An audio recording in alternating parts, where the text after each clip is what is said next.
So there are very few people in this world that I would gladly slug through Atlanta traffic for, and that's KB. However, battling through Atlanta traffic is nothing compared to the road that KB traveled to get here, to this very moment. Not everyone knows the origin story, so I'm gonna share it with you today. The women's varsity rugby program started in the fall of 2014. I had a roster of about 18, and our second game ever was scheduled against Middle Tennessee State University. And KB's from Murfreesboro, Tennessee. She had formerly been a student there, and formerly is the key word. She was taking care of her grandma in Oklahoma, left school, but she heard from a former teammate. They were making the trip down to Marietta, to play our brand new varsity team. KB drove through the night with another rugby player, both of whom wanted to showcase their skills for a chance to play at Life. After 13 hours of driving, covering 865 miles, she arrived just minutes before kickoff. It was September 6th, 2014. It was hot, it was a sweltering 101 degrees, 98% humidity, and the game commenced, and our Life squad made quick work of everything, even though we were a fledgling team. I had a Bahamian track star who was mostly all legs and a little hint of torso. And she was just getting in sprint after sprint after sprint to the tri-zone. On one of those breaks though, this little 5'2", with a 20-year-old with legs the size of like a corgi, chases down this future USA U20 All-American Deshelle Ferguson. She chop tackles her, pops up, jackals, steals the ball. And then a few minutes later, I witnessed this same athlete hot step from her end all the way down the field, breaking 14 sets of ankles of the 15 players on the field. She runs 99 meters and gets stopped right before the tri-zone. So my jaw is just dropped. And I'm like, who is this kid and how do I get her on my team? She did this on no sleep, no warm-up, hopped up on caffeine, and had to be completely dehydrated. We won the game handily, but I was in awe of this kid playing for MTSU. I asked one of our local players, Rachel Dormany, about her, and she told me who she was, and I said, tell her I want to talk to her. I'd love to talk to her. So if you think this is where the Life U journey begins, you're wrong. Rachel actually did not go talk to KB. So she went to the other athlete that had driven all the way from Oklahoma, and you'd think that in a 13-hour car ride that you would mention to KB that this coach wanted to talk to you. She didn't. So a week goes by, and I'm like, I'm expecting a phone call, I'm expecting an email, nothing. And I'm like, okay. So I asked Rachel, hey, did you ever talk to KB and let her know? And she's like, yep, I told her. So that wasn't true. So at this point, I think this kid has no interest in coming to Life.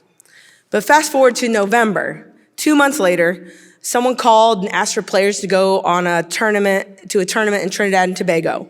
And if I knew anybody that they didn't know about. And I said, here's some people, but there was this one kid who played us in September. Her name's KB. I thought she really stood out. And I wanted to talk to her about coming to Life, but she never got back to me. So through the rugby community, this person found KB, invited her to the tournament. KB wins a goat race, and they win the whole tournament. And at the post-competition pool, the person says, why didn't you ever call that Life coach back? She wanted you to come to Life. KB goes, ma'am. So, in almost an instant, this was a story, it was almost a story that never was. So at warp speed, KB gets on the phone, calls her mom, and she emails me. And it's December now, so we have about a week to get her in for winter quarter. So she needs transcripts, but school's closed. And not that the transcripts were great, but KB hadn't taken school as seriously, and there was many trials and tribulations in KB's life that she has endured, and at that moment, that was a reflection of that. So I looked at the GPA and I called up the athletic director at the time, Dan Payne, and here's how the conversation went. Dan, the GPA doesn't look great. I don't know, Roz. Me, Dan, I'm telling you, this kid's special. Dan, well, if you think she's worth it, we'll give her a shot. Me, trust me, she's worth it. Now that is when her Life U journey began. And I have all my athletes write 30 things that they want to accomplish by the time they're 30. And one that really stood out for me with KB was that she wanted to open a Papa John's. But in addition to that, she also wanted to be the best player she could be and win a national championship. Well, as a 3-time All-American, nominated for College Player of the Year, and MVP of the USA Rugby Sevens National Championship, check and check. She wanted to become a USA Eagle and make the 15s national team. Check and check. She wanted to travel the world. She's done that with rugby. Check. Graduate college. She had a 3.6 GPA. Check. Get a job that she loves. She's now a software developer in Colorado. Check. This is not to say KB and I have the smoothest road the whole way. We've laughed, we've yelled, we've cried. But she gave her all, and I learned as much about myself as I hope she learned from me. She is the cornerstone of this Life University program, and it was almost something that didn't happen. I couldn't be more proud to introduce the first women's rugby student athlete inducted to the Life University Athletics Hall of Fame, KB Slaughter.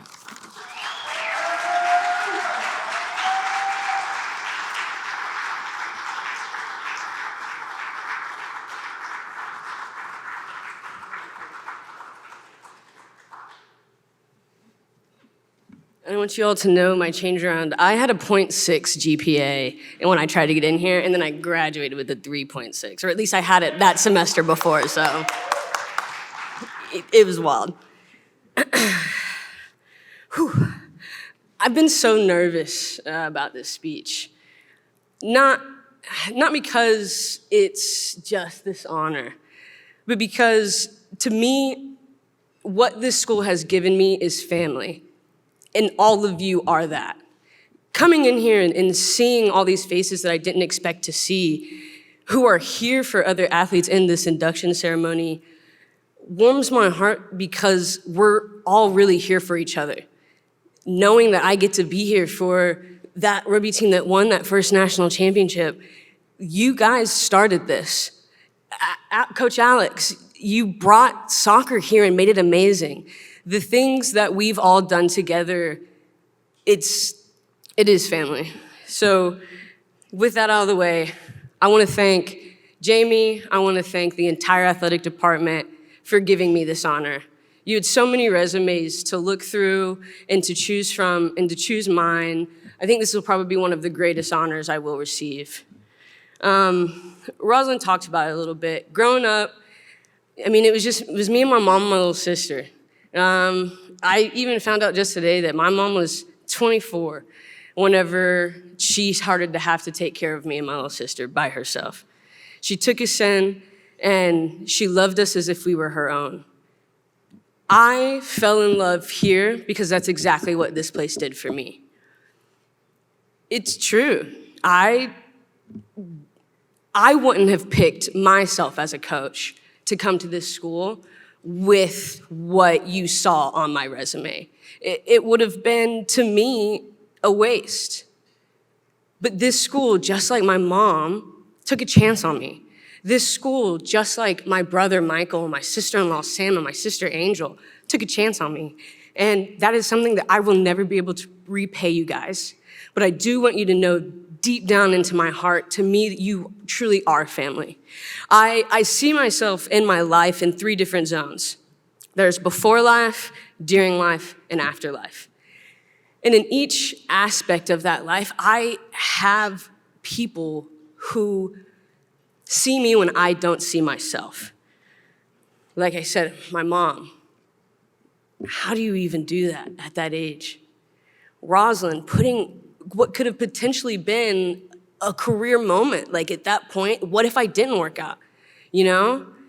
You all have always almost put me in a place where I couldn't see myself. And because of that, now to this day, I see myself like that and I understand. And I also get to do that with other kids that I now coach. I completely see what you all see in me.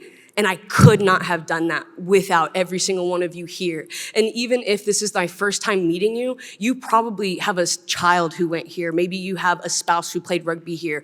You still are part of that family. That Eagles chest is not just for those of us who wear it, but it's for those of us who wear it and love those who wore it as well. And so I truly, truly, truly, from the bottom of my heart, want to thank you. I do want to finish it with kind of a funny, and it's a funny jab that I like to do at my mom a lot whenever something happens. I remember whenever I was a multi-sport athlete in high school. I was playing running track, I was playing basketball, and then I found rugby. And I completely fell in love and nothing else made sense to me. And one day I go into school, my basketball coach looks at me and she goes, KB, rugby's too rough. If you want to continue down the path you're going, you have college scholarships to go play ball. You can't continue playing rugby. We need to do what's best for you. I remember sitting in that office and in a split second, I thought, man, what would my heart say? And I told her, I said, rugby doesn't make me choose, coach. I'm going to stick with rugby. Because in my mind at that moment, I still had track, I was still good to go. But I didn't know that both of my coaches had spoken to each other.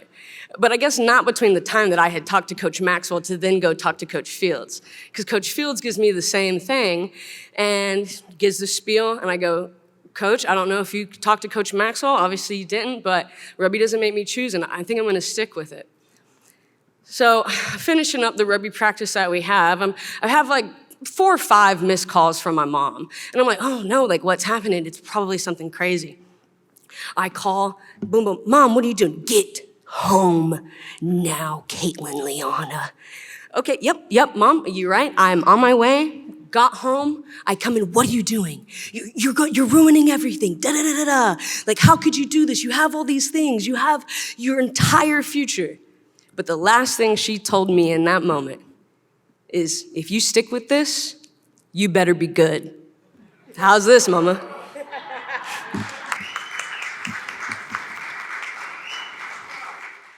All right, first of all, Jamie said I had 2-3 minutes, so anybody that knows me knows that I can go quite a long time, especially about this inductee, who I consider a close friend as well. Second, I want to congratulate the inductees of the 2024 class with your induction into the Hall of Fame, Life University Hall of Fame. It's an incredible honor. Congratulate you for your accomplishment. I am happy that Graham, who sadly, we lost Graham in 2022, that his wife Liz is here, his son Billy is here, and that friends of the family are here as well with us tonight for this celebration of him being inducted into the Life University Hall of Fame. Graham Todd was the first men's soccer coach at Life University. He wasn't just a coach, he was also involved in many players' lives.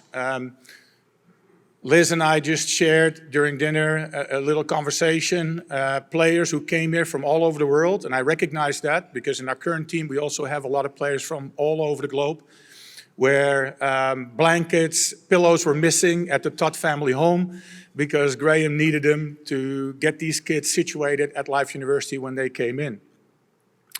Also, a couple of years ago, Pablo Nazar, one of Graham's players, was inducted into the Hall of Fame, and Graham was doing the speech, and that was the last time I saw Graham, but Graham shared the anecdote, and I think he holds the record of longest interview for a head coaching position. He waited a week. He was determined to get the Life University head coach men's job. To wait with Dr. Sid, the interview process lasted. He wrote about it in his book. He shared that story with us on numerous occasions. So that was one of the moments that sticks with me when I think of Graham, how he got the job. Thousands of kids came to the Life University soccer camps that Graham held here on campus, including his own sons were here on campus. His wife Liz told me a couple of weeks ago when she and I spoke that his period here at Life University was the happiest time in their family's life. And that says something about how Graham viewed Life University, how the Todd family viewed Life University, and that stuck with me as well. While Graham was here at Life University, he compiled an impressive 189-win record, 38 losses and 13 ties. I told Jamie earlier tonight, I don't think I can even match that. I don't think any coach, can match that record. That is an incredible, incredible record. So it tells you what kind of coach Graham was while he was here at Life University. He had 3 national tournament appearances. He had the highest program, and still to date, I told her last year we got as high as number 12 in the nation, but Graham was at number 4. And to remember that, I have a plaque of 1997 when they were at number 4 in my office to remind our teams here that we still got work to do to even match what Graham's team did in 1997. In 2012, Graham was inducted into the Georgia Soccer Hall of Fame. So it's only fitting that right now in 2024, we induct Graham into the Life University Hall of Fame because this man has touched so many lives in a positive way. He's touched my life and he's touched other people's lives. So many young players that have gone through the university system, guided by Life. He's an inspiration to me. So it is my privilege and my honor to induct Graham Todd into the 2024 Life University Hall of Fame.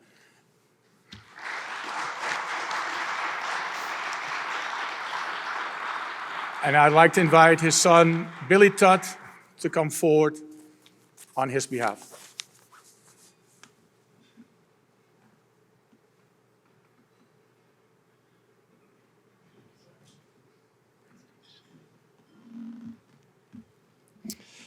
Hello, everyone.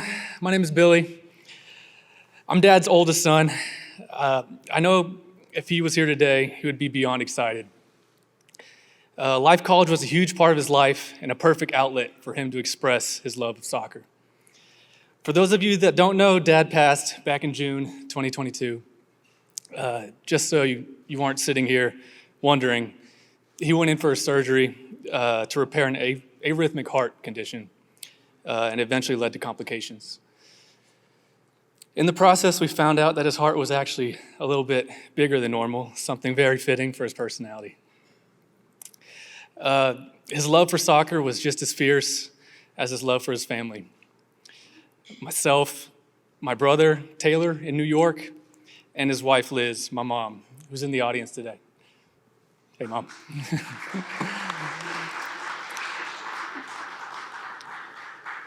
A quick story I'd like to tell, or he'd love for me to share, is every morning at 6 a.m. before the soccer camps, we'd stop at the Waffle House down the road. We would get ice for all the players for that day. He valued our time together so much, and during those mornings, I could see the passion he had. The passion of introducing youth to the sport of soccer. To make it popular here in the States, as it is across the pond in England, where he played professionally. I know this one's a little personal to bear. This next story is a little personal, so bear with me. We grew up on a cabin near the North Georgia mountains. It's where we decided to spread his ashes last year. Along a creek he loved to fish in. But as we spread his ashes, something amazing happened. An actual soccer ball floated down the river. It was wild. I can't lie. His love for this sport was unmatched, and we decided that was him letting us know that he's still here with us. So I'll leave you with this. With all the craziness happening in the world today, I want you to think about leaving it a better place, better than you found it. as he did. His smile was contagious, and his joy for life is what I strive for every single day as I begin my own family. Thank you. I love you, Dad. Have a great rest of your night. Good evening, everybody. First of all, Alex, you said we had 2 to 3 minutes. I read it as 20 to 30 minutes. So we'll try to fit in the time. So again, good evening. I want to first welcome distinguished alumni, students, faculty, administration, coaches, distinguished members of the Board of Trustees, family, friends, our athletic director, Jamie Pendergrast, and of course, our president, Rob Scott, and the entire LifeU family. It is an honor and a privilege to be here and to be invited to introduce the next group of honorees. This group of young men were nominated and accepted not only for their outstanding athletic accomplishments on the rugby pitch, but also for their contribution to Life University and chiropractic. Malcolm X once quoted as saying, "You can't hate the tree without hitting its roots." Therefore, it is safe to say conversely, you can't love the tree without loving its roots. Well, the roots of not only Life Rugby, but the roots of Life University athletics greatly lies with the success of the men being honored here today. Today, Life Rugby is one of the greatest rugby programs in the nation, but it's important to remember its roots. In 1980, Dr. Sid Williams, founder of Life College of Chiropractic, had a vision. He knew the impact and influence rugby had worldwide and saw rugby as a vehicle to spread the message of Life Chiropractic and chiropractic worldwide. Dr. Sid, along with last year's honorees, Drs. Bobby Geis and Jim Hovey, started the Life Rugby program. After a rough first season, they never looked back. In 6 short years, we won our first national championship. The foundation, the roots of over 40 years of success. It's safe to say this 1986 team helped build this house. Many of these men went on to continue playing rugby, and many had stellar careers in chiropractic. Many still give back, fulfilling what they learned here at Life, living a life of lasting purpose. To give, to love, to serve, and to do out of one's own abundance with no expectation for anything in return. Many of this team have referred numerous students not only to play rugby, but also to attend Life University. Many have also sent their own children to this fine institution. Many still give back financially on their own through the Life Rugby Alumni Association, which happens to be one of the largest donors here at Life University. The current president of Life Rugby Alumni Association, Dr. Jay Zimmerman, also happens to be a member of this 1986 team and was its team's captain. He will be speaking next on behalf of his teammates, and I just want everyone to know it gives me great pleasure to nominate and introduce the next honorees to Life University's Athletic Hall of Fame. I'd like to ask Dr. Jay Zimmerman to come up.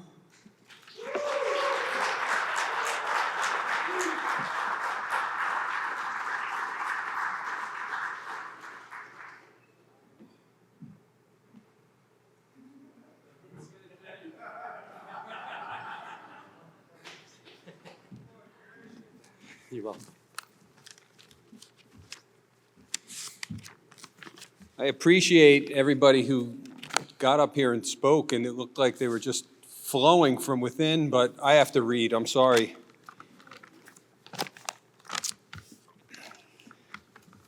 Just get my wrinkles out of my paper. As the captain of the 1986 rugby team, and with my players in this room, I must say it's an incredible honor to be standing here before you. 1986 was a great year for Life College. Our rugby club was beginning to flourish as we began our climb towards national recognition. This was the year we were able to split our team into 2 divisions. One side competed in USA Rugby Men's Club Division I, and the other side competed against colleges and universities. By the time we were midway through that spring of '86 season, all of the players on our squad were beginning to have an inkling of the great things that were to come to Life Rugby. As the years went on, Life University became the dominant force in USA Rugby, winning national championship after national championship. When I think back to 1986, it's tough to envision that our squad of 22 players could imagine that our winning the National Graduate School Rugby title would be the start of a championship legacy at Life University. What makes our win so important to all of us who played that match was that our squad was made up of chiropractic students.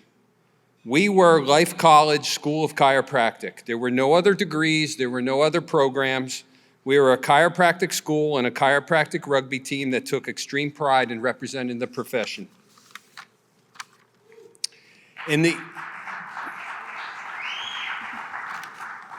Thank you.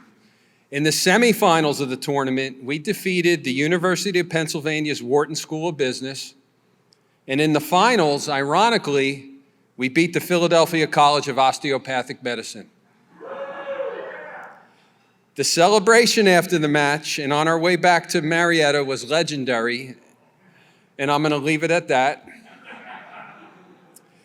The legacy that began that Saturday afternoon is one that myself and all my players will never forget.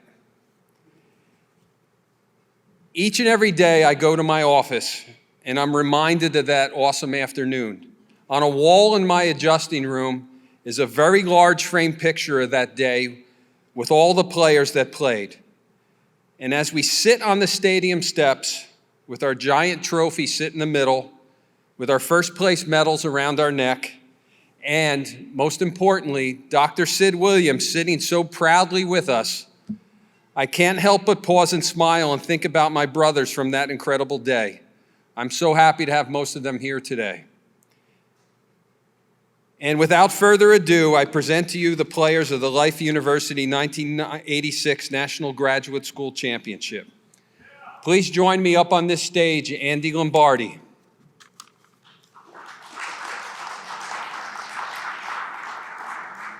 Bud Frick.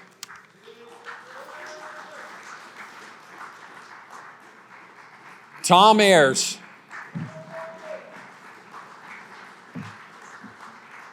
Jim Loro.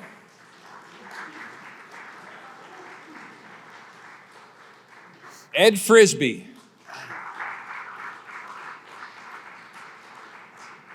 Skip Lytle.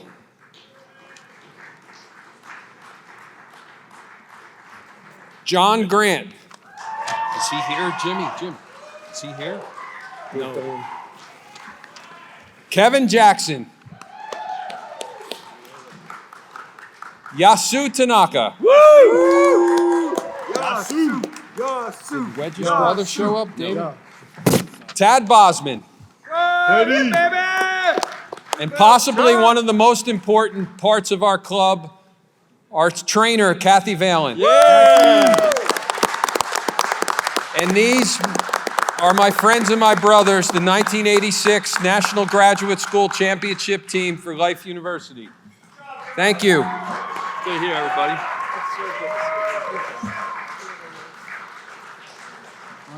She looks the same.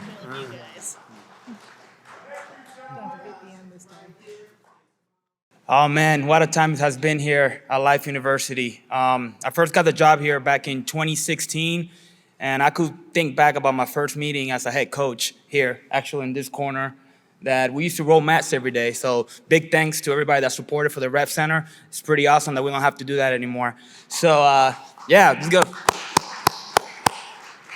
So Dalton Bailey, he's right now I consider him one of my best friends. And I could talk so much about that guy, but I'm just gonna keep it short. I don't want Jamie to get mad at me. Coach Bailey is the definition of what lucha is. When I first met him, I was about 25 years old, and Bailey was about 20, 21. So imagine a young coach coming in, telling a bigger guy, way bigger than me, telling him what to do. At the beginning, it was kind of challenging, kind of scary, but Coach Bailey, after the meeting, came in and talked to me, and he asked me what lucha meant. And here I'm gonna give you guys the quick definition of what lucha is. Lucha means fight in Spanish. When I first came to the United States, that's the only thing that I knew. And I knew that I had to bring that mentality here to Life University to get us to be the team that we are today. Coach Bailey, he could have transferred. He had the opportunity to transfer somewhere that we're not gonna say the name to, and he decided to stay, and he took a chance on me, and I took a chance on him. We continued to get better. Coach Bailey was a two-time national finalist. The first Life University wrestler to ever make it to the finals was Coach Bailey. To this day, he's still a loyal friend, a loyal coach, and he's a police officer here at the campus, So I'm here to introduce my right-hand man, one of my best friends, Coach Dalton Bailey.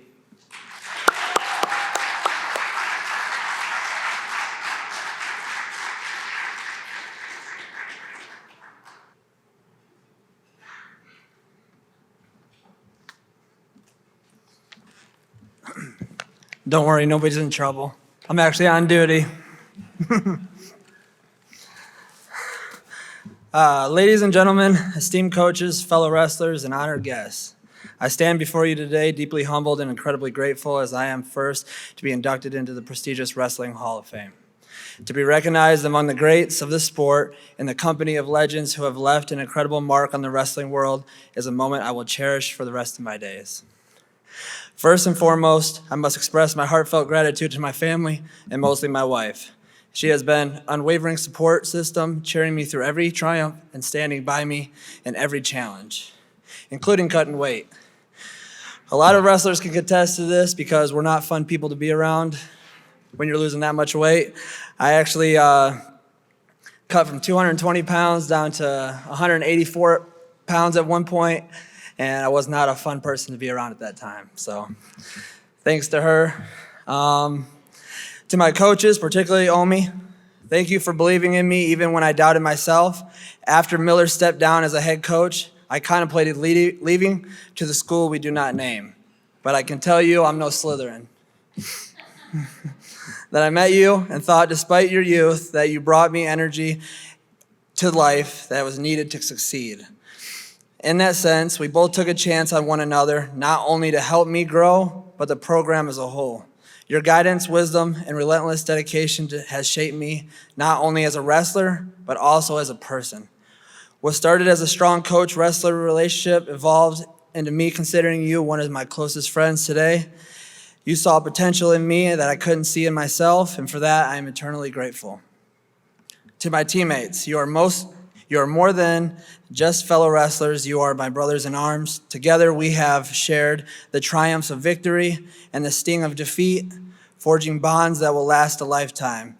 Your camaraderie and unwavering support have been a source of strength and inspiration throughout my journey.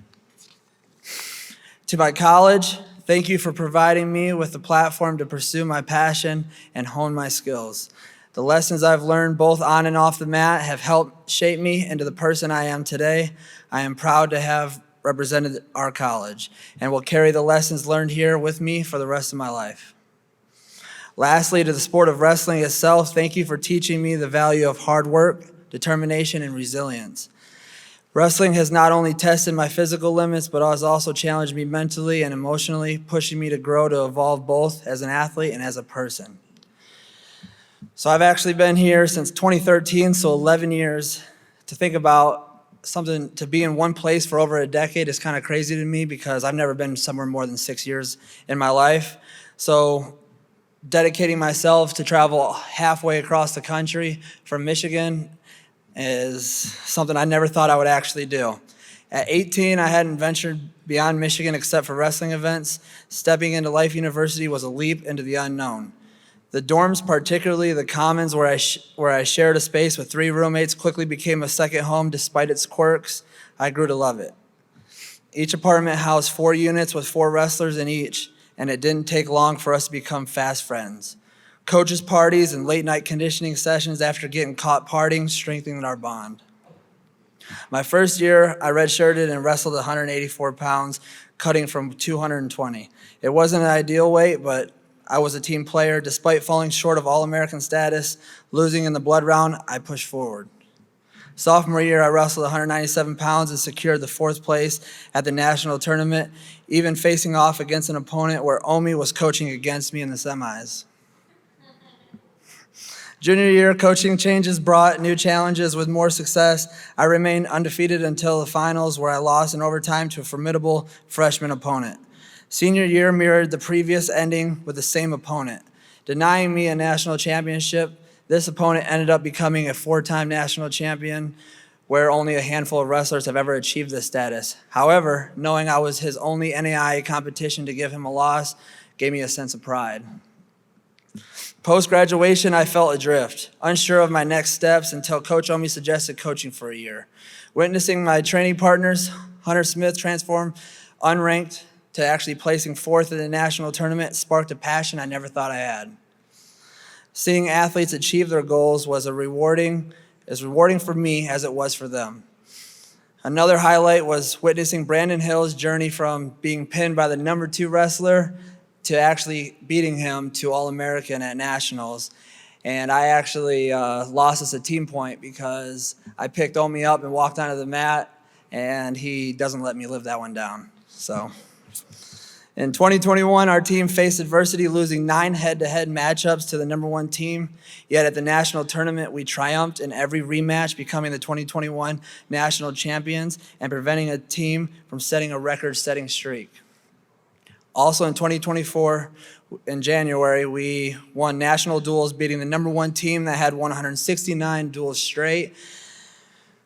Coaching at Life University for 6 years meant juggling various jobs to make ends meet. In August 2023, I actually became a cop for the university, knowing it would accommodate my coaching schedule. I've dedicated 25 years of my life to the sport and eager to see what the next 25 hold. As I stand here today, I'm filled with a profound sense of gratitude and humility. This induction is not just recognition of my individual accomplishments, but a celebration of countless individuals who have supported and inspired me along the way. To be enshrined in the records of the college's wrestling history is a tremendous honor, one that I will cherish for the rest of my days. Thank you from the bottom of my heart for this incredible honor. I am truly privileged to be a part of this esteemed Wrestling Hall of Fame. Thank you.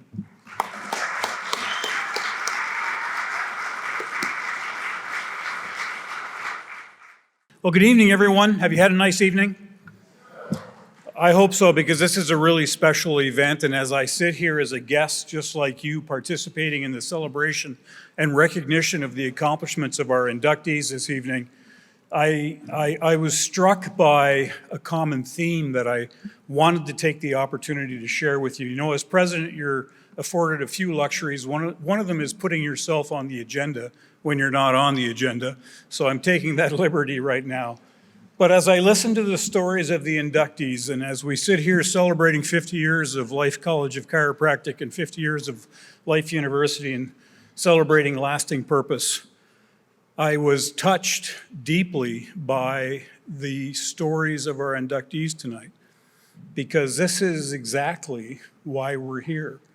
We celebrate the few who are inducted into the ivory tower of their accomplishments, but they are a reflection of the thousands who are literally chasing the same dream. And when I listened to KB's story, I looked at that little saying up there, 50 years of lasting purpose, to give, to do, to love, to serve out of a sense of one's own abundance. And I look at our logo behind us, it says Life University, it's in you. And KB, I can't think of a more poignant example of why we're here, to allow people, if they're willing to accept it, to achieve their highest dreams and accomplishments, given that support. You touched me deeply with your story, and I wanted to let you know that, because I think you are merely a reflection of why every one of us is here at Life University. Dalton, I gotta tell you, buddy, I mean, you're a hell of a wrestler, and I love having you here. I said to Omi when I came in today, I said, you're the only coach here tonight that has your own private security team with you. But he was here because he is an accomplishment of his own success at Life University, and again, a reflection of this concept of lasting purpose. To go on after your career at university and to serve as a certified officer at Life University is no higher acknowledgement of the calling to service that I think we're about here. Billy, when I listened to your story of your dad, who isn't with us tonight and we recognize posthumously, when you told us about the soccer ball floating down the river, it touched me deeply because as a university with an above-down, inside-out concept, I couldn't help but think that there was some divine intervention happening there to celebrate his accomplishments. Because while we all go through life, we hope and pray that we can not only make a difference, but we can be recognized. And I'm going to suggest to you that that soccer ball floating down the North Georgia River is probably the biggest accomplishment and recognition of that. So that touched me deeply. And then Dr. Katzen standing up here recognizing the 1986 rugby team. I got to tell you, I was a little worried when you get a bunch of rugby players all huddling up as to what they're going to say. And I said to Coach Bradford, and he goes, oh, this could get bad. You know, I have a little rugby blood in me, and I'm just glad nobody broke out in ziggy and dropped their drawers. So thank you for that. But this team and every team that we have at Life University, I have to tell you, as the president of Life, I hear repeatedly on the road from emails from parents who just drop me a note or give me a phone call or let me know through others that they run into our students and our coaches on their travels. And you are such amazing ambassadors of this university. And when I hear those stories of how our student athletes took the time to talk to the kids in these areas and the parents just right out of the blue saying how well they represented, I got to tell you, nothing makes my heart warmer than understanding and recognizing that each and every one of our student athletes in our athletic department are such amazing ambassadors to Life University. And we're here tonight to recognize the accomplishments of the stellar individuals in the room tonight, and you're all to be congratulated. But this is just the beginning, and I hope in the years to come that we will have many, many more wrestlers and rugby players and teams and soccer and lacrosse coming up across this stage and all the other sports that we have here at Life University as we induct people moving forward, carrying that torch of lasting purpose to give out of a sense of one's own abundance. Thank you, everybody, for being here. I love and appreciate each and every one of you. Thank you.